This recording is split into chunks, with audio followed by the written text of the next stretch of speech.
This is a great way to get into knitting sweaters and learn how to do stuff, but you're going to be making a lot of compromises for that speed. One of which is the drape. The other is that there is super hot fabric that it's going to be warm, it's going to be thick, it's going to be dense. There's not a lot of buffalo yarns out there. I don't know if they're still out there. Buffalo Wool Company used to make 100% buffalo yarn, but it's like $60 per skein. So your sweater would cost $600 or $700 and it'd be super, super warm.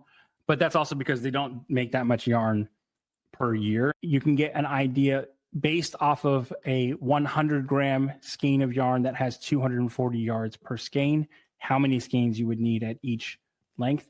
So someone had mentioned that this is the type of information they would really love to have to know, okay, I need to knit a sweater for my friend who has a 44-inch bust. That means I'm going to need about 1,900 yards of yarn. And if it's a DK weight yarn, then I'll need about 8 skeins. Hey, it's Johnny, editor-in-chief here at the Yarnist, and this session is a limited time preview from our Big Black Friday sale. We are putting on offer a super duper pass, which includes recordings from all 4 of our major events this year. There's more than 60 hours of knitting content and education, and it includes sessions from amazing designers like Ann Hansen, Kate Atherley, and Wooly Warmhead. And if you want to get on the early bird list, you're going to get a special discount, early access, because we're only going to limit this to 500 super duper passes. And you're going to be entered to win a huge prize that we're going to announce Cyber Monday. So what's the big prize? You're going to get a super duper pass for 2025 and 2026. And let me tell you, the events that we're putting on next year are going to be bigger and better than anything that we did in 2025. So if you want to get on our early bird list and get entered to win that huge prize, go over to yarnist.co/Black Friday. And when you get over there, I've got a special opportunity for you to get even more chances to win. So thanks so much for an amazing 2025. We can't wait for what's going to be happening in 2026. And let's get back to our limited time preview of our super duper pass right now. So in this session, we are going to be talking about picking the best yarn for sweaters. There's a few different things that you want to take into account when it comes to picking the right yarn for a sweater. And there's actually probably more than you might think is necessary. So again, if you have questions throughout this session, we're going to take those for about 5 minutes near the end of the session.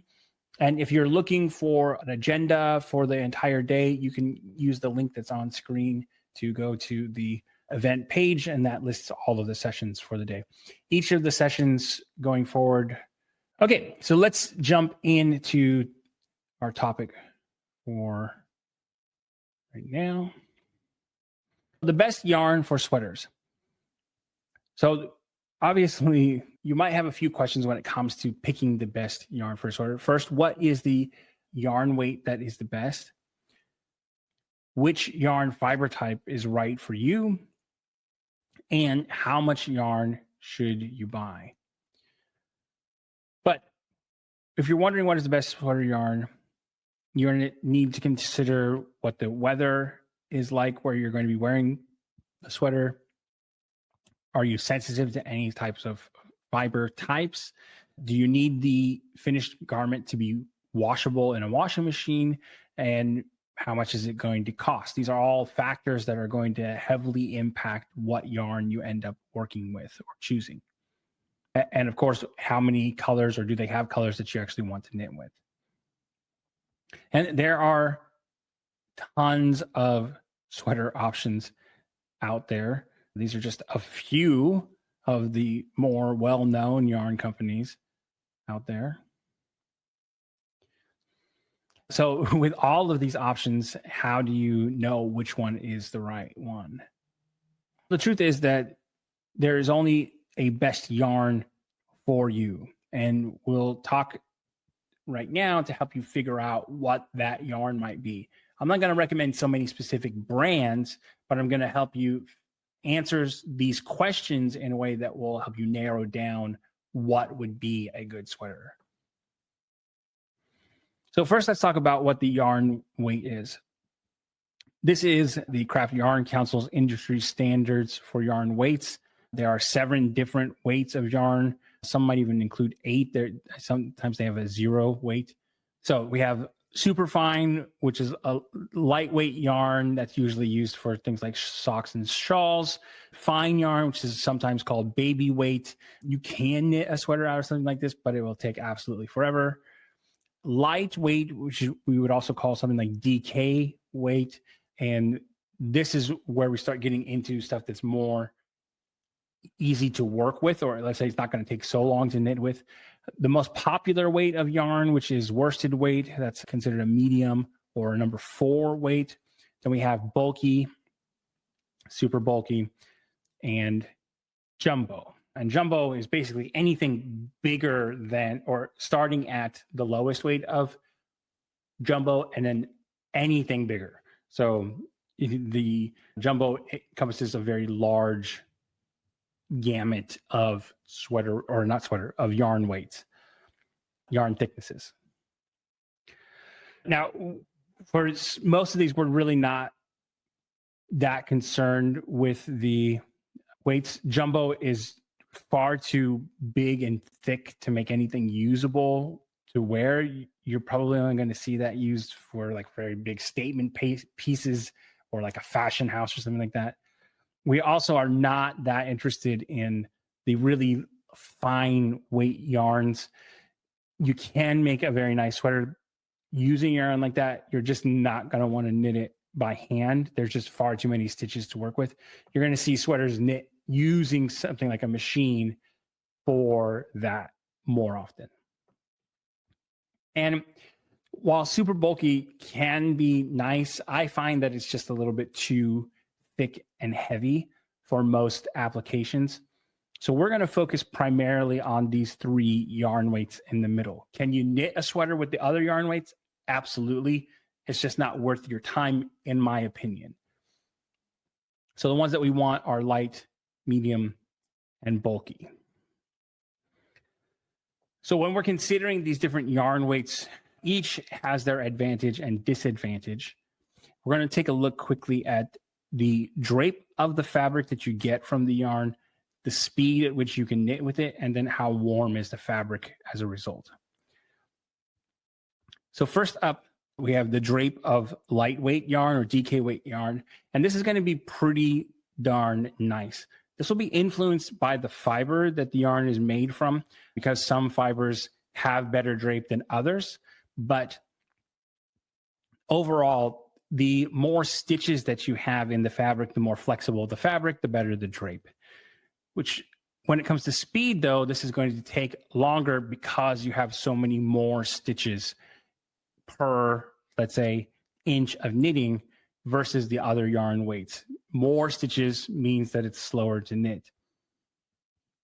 And again, this will depend somewhat on the fiber that your yarn is made with, and even the construction of the yarn can have an effect. But in general, a lighter weight yarn or DK weight yarn is thinner, the fabric is thinner, and therefore it will be a bit cooler than other options. Now, the worsted weight, medium weight yarn is pretty much good and average at everything. It's a little bit on the warm side. Again, it's going to depend on the fiber type that you're working with, but there's a reason why this is the most popular for most things. It's, it's right in the middle of everything. And so you're making some compromises when it comes to things like drape, but you get something that's going to work for most situations. And then finally, we have bulky. It's not very good when it comes to drape. In order to get good drape from a bulky yarn, you're going to have to knit with a bigger needle, which is going to mean the stitches aren't as tight, which means that it's not going to insulate as well. So there isn't a great reason to do that. I remember I tried to knit a kimono style sweater from a bulky yarn, and it felt like I was wearing a blanket. Like, it was really heavy. But the advantage of knitting with the bulky yarn is that it's going to go very quickly. That is probably the biggest advantage. You'll see a lot of chunky and bulky style knits these days, after COVID, a lot of people took up knitting, but they wanted to see quick wins. And so it's a lot easier to knit with big yarn. It's easier to see your stitches. You have faster projects. This is a great way to get into knitting sweaters and learn how to do stuff, but you're going to be making a lot of compromises for that speed. One of which is the drape. The other is that there is super hot fabric that it's going to be warm, it's going to be thick, it's going to be dense. And in order to mitigate some of those factors, you're going to lose the qualities that make a sweater useful in order to make it not so hot or make it have better drape, because you need to have looser stitches in that case. So I'm not saying which one that you should pick, but this will give you like a rubric that you can use to understand, okay, what is a bigger priority for me? If being fast is the biggest priority, then you maybe want to go with a bulkier, chunkier weight yarn. If having really nice drape is more important to you, maybe you want to have a really beautiful summer style cardigan, then one of those classic type cardigans from the 50s, you're definitely going to want a thinner weight yarn that has good drape.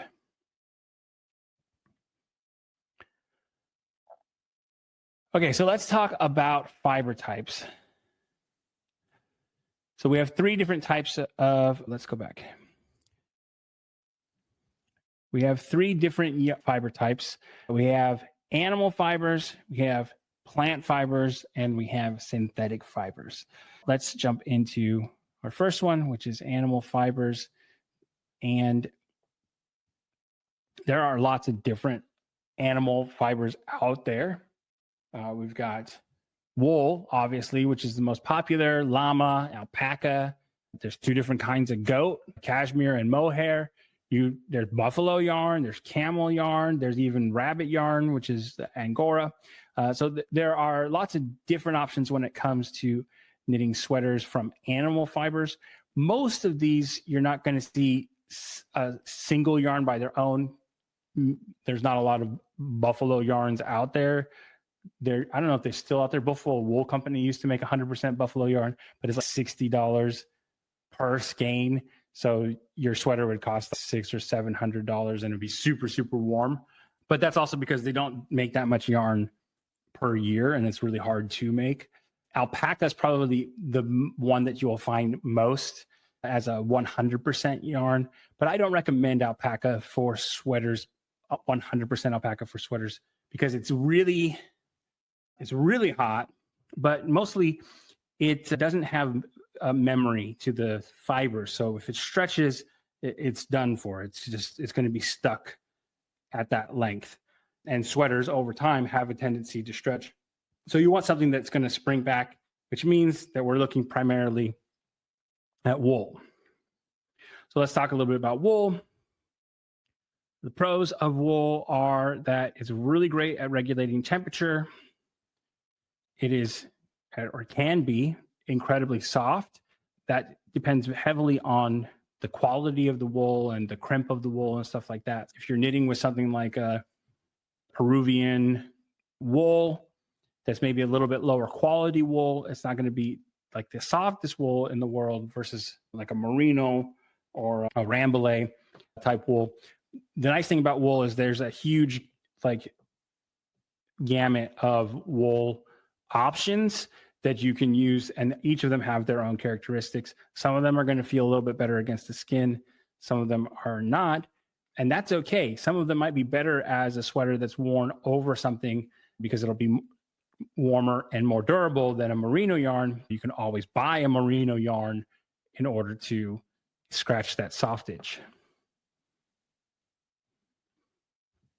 And wool is incredibly resilient. As I mentioned before, it has that springiness to the fibers. So they have a good memory. When they stretch, they will come back to their shape prior to that stretch, which means that provided you don't shrink the sweater by applying heat to it, it will maintain its shape over time pretty well.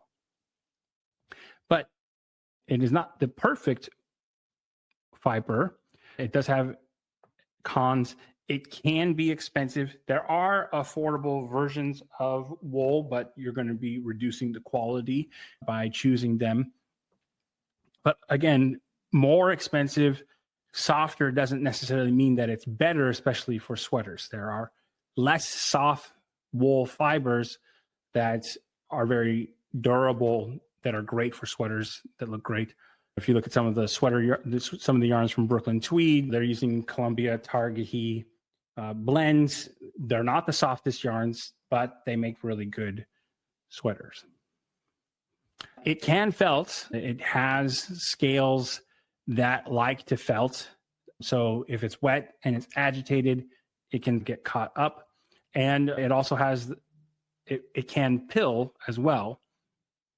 And for some people, it is an allergen. So it's an irritant. Usually the irritant is that from the lanolin in the wool that hasn't been processed properly.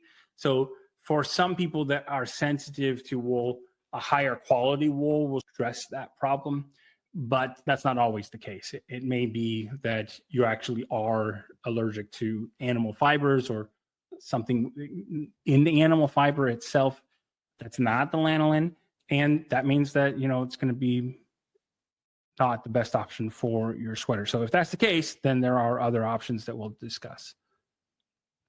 So let's talk about cotton.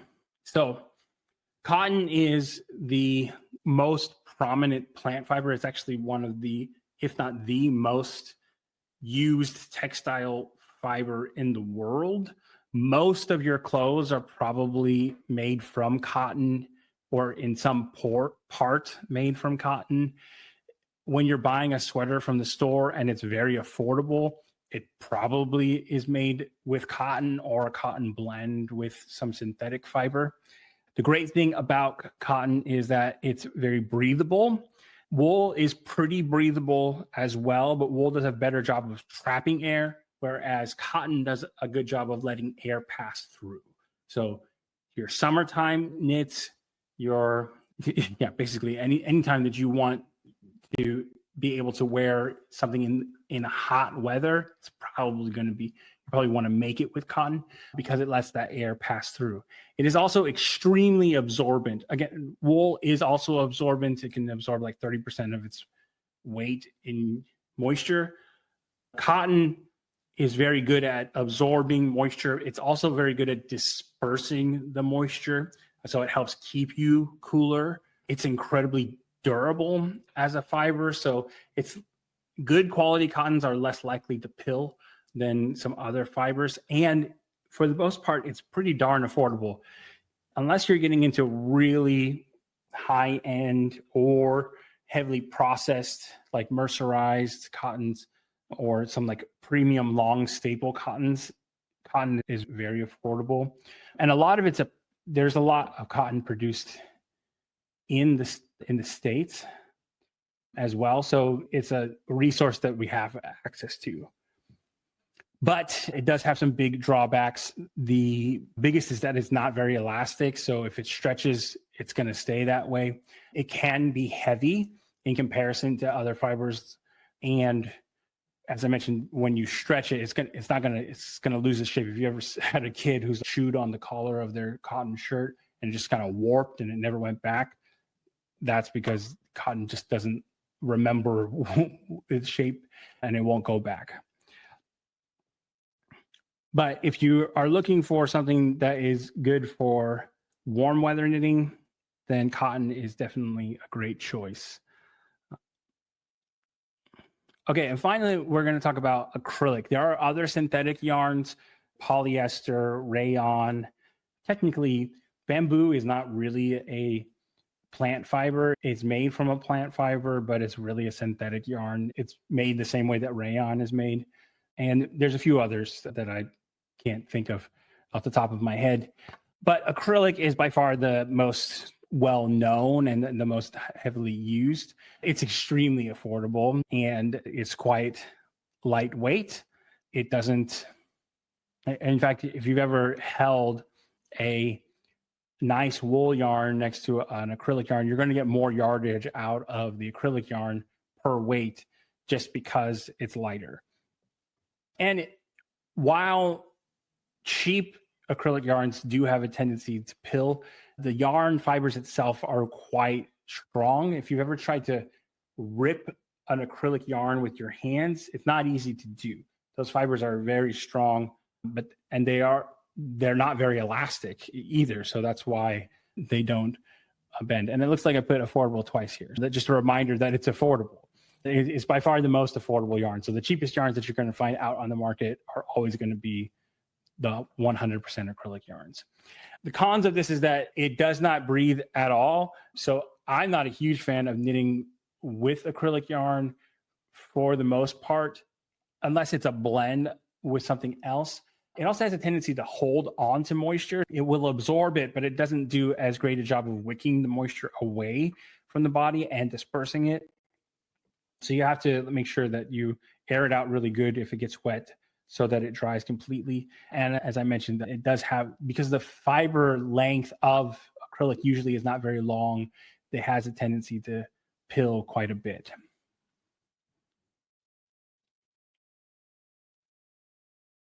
So a yarn that I think is a really great compromise or combination of fibers that makes it great for sweaters is a cotton wool blend. I used to have a yarn that was specifically designed for sweaters that was this cotton wool blend.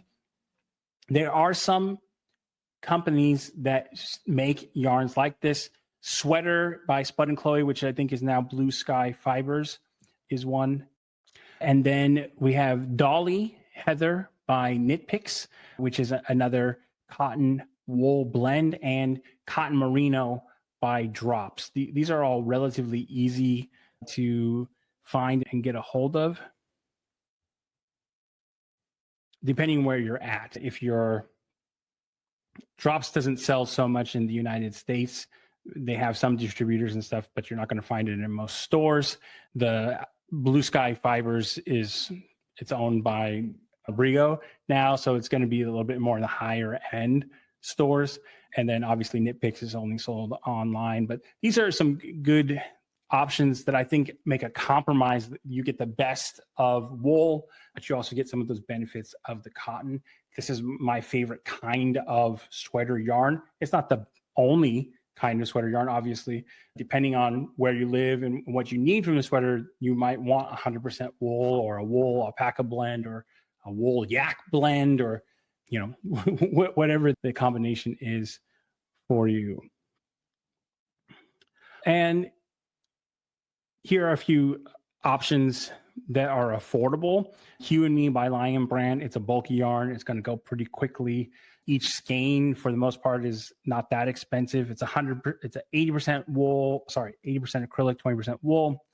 Very affordable yarn. It's going to go pretty quickly. You can knit an entire sweater for less than 10 skeins of yarn for the most part, and less than $75 as of the making of this.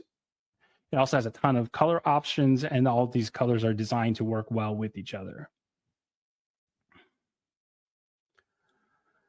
Then we have 220 Aran by Cascade. This is a little bit heavier than a medium weight yarn. It's in between bulky and worsted weight. 100% superwash merino. So you can wash it in the washing machine. A little bit more expensive per skein, but again, you can knit a whole sweater for less than 10 skeins, and you're going to be able to stay in under $150 for a sweater, which I still think is relatively reasonable, especially for the quality of the yarn here. And they have a ton of color options. And then this is Extra by Blue Sky Fibers. It's another Aran worsted weight yarn. So I like Aran weight yarns because you get the benefit of bulky without it being so heavy.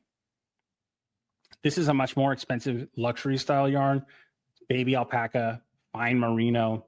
It takes less skeins of yarn because it's 150 grams per skein, but it's going to cost quite a bit more for the sweater. You're looking in the median of over $200. But if you have the budget, this is a beautiful, lovely yarn to work with. I do have a worksheet that I want to share real quick. Let me see if I can find it. This is something that I made up for our sweater camp program, which I'll be talking about on day 4. But let me pull up this sheet so you can see. So here what I've done is I've created a sweater yarn buying guide, and I've put in by weight and bust size the yardage that you would need for that sweater. This is numbers that I pulled off of a calculator on another website. So I'll go slowly through this here. So maybe you can screen capture it if you want. So we have a DK weight yarn, the CYC3 yarn. It's about 5.5 stitches per inch. And then we have bust sizes from 32 all the way up to 56, which is like pretty decent size gamut of yarns. You can get an idea based off of a 100-gram skein of yarn that has 240 yards per skein, how many skeins you would need at each length. So someone had mentioned that this is the type of information they would really love to have, to know, okay, I need to knit a sweater for my friend who has a 44-inch bust. That means I'm going to need about 1,900 yards of yarn. And if it's a DK weight yarn, then I'll need about 8 skeins. And so I've done this for each of the main weights here. We have worsted weight, Aran weight, and bulky weight as well. So I'll leave that up on screen. Maybe I can zoom out a little bit so you can see all 4 of those. And I'll leave that up, and then I'll answer some questions from everyone before we go to the next break. Barbara says that the Knitter's Handy Guide to Yarn Requirements by Ann Bunn is an excellent fold out that has estimates for yardages.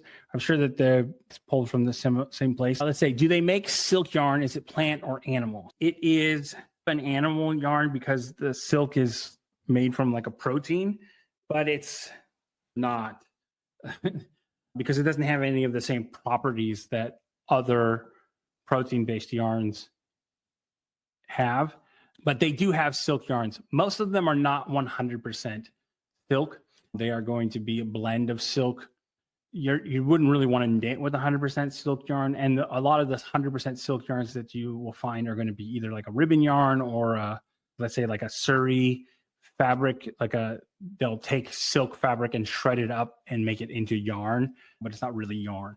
So there are some silk yarns out there, but the fibers don't grab onto each other. So it's a little bit hard to spin silk into 100% yarn by itself. But they do exist. Donna says, what is pilling? So pilling is when the yarn frays and comes apart. Actually, let me show you a good example of this. Okay, so pilling is the little like balls of fabric that come off of I do a pretty good job of removing the pills, but basically the fibers split off and they bunch up and they become these little pills. So that's what people are referring to when they're saying pilling. It just makes it look like you're a bum, for lack of better term. And so we'll talk about maintaining your knits on day 4 and how to deal with that. Most fibers are going to pill no matter what you do. Some just pill more than others. Mara says, what's the advantage of a plied yarn over a single yarn? It's not an advantage. Usually the ply yarn is going to have an advantage because there's additional strength and structure created when you ply the yarn. So that's when you take multiple little strands of yarn and you twist them together. So it's also going to affect the shape of the yarn. So the more plies that you have, the rounder the yarn is going to be. That improves stitch definition. And again, it improves the structure of the fiber itself. The more strands you have working together, the more durable, the less likely to pill. Where like a single ply yarn going to pill like crazy because there's no structure at all. it's very difficult to keep a single ply yarn consistent all the way through. So usually they aren't. So they're very nice and soft and fluffy, but they're also like a pain in the butt to maintain because they're going to fall apart and wear out a lot faster versus a plied yarn, which has that additional structure and stability.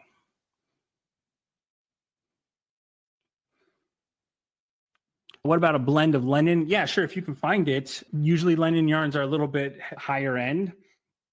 Not always, but most of the time.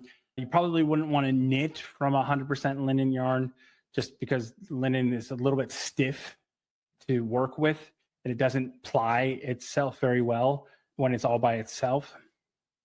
So a blend with linen, sure, absolutely. It'll be very nice. It has a lot of the same benefits of cotton. It's a little bit more durable, stronger than cotton, but linen is a really nice fiber to work with. Would a single ply yarn work better for a shawl than a sweater? I'm not saying that you couldn't knit a sweater with a single ply yarn. You're going to have those problems with a single ply yarn no matter what you make. With a sweater, or let's say even a hat, something that's going to have a lot of use and wear and tear, yeah, it's probably going to wear out faster versus something like a shawl that doesn't have, it's just resting on your shoulders and stuff. So maybe.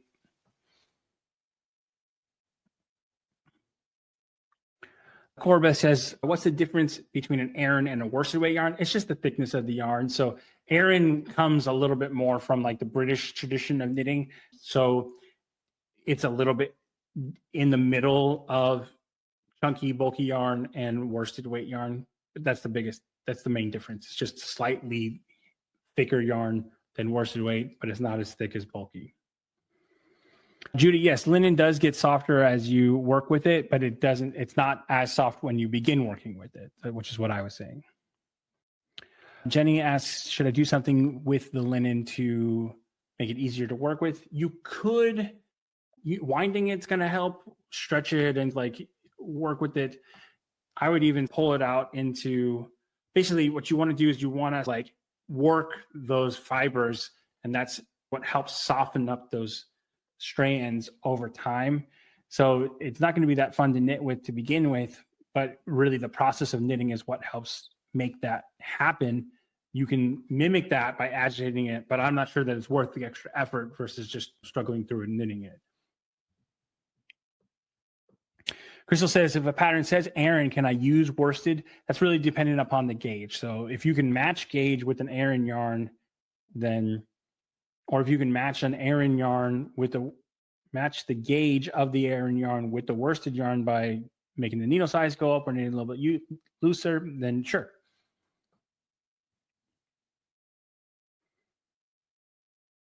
Do the terms DK and spore and Aran and heavy worsted mean that those yarns are equivalent to one another? I'm always going to look at the gauge at the end of the day. That's really going to be the determining factor. And I promised that I would talk about this. So we'll do this real quick before we take another quick break. I'm going to pull up a new notebook here. So a quick tip for making substitutions. This is by far my favorite way of doing this. So let's say that you have a yarn that is 240 yards per 100 grams. Okay, so that means that your yardage per grams is 2.4 yards per grams. So you can go to any other yarn and look and see, does it have a similar yard per grams? So let's say that you have a yarn that is 50 grams, okay, but it is 110 yards per 50 grams. So that yarn is a 2.2 yards per grams.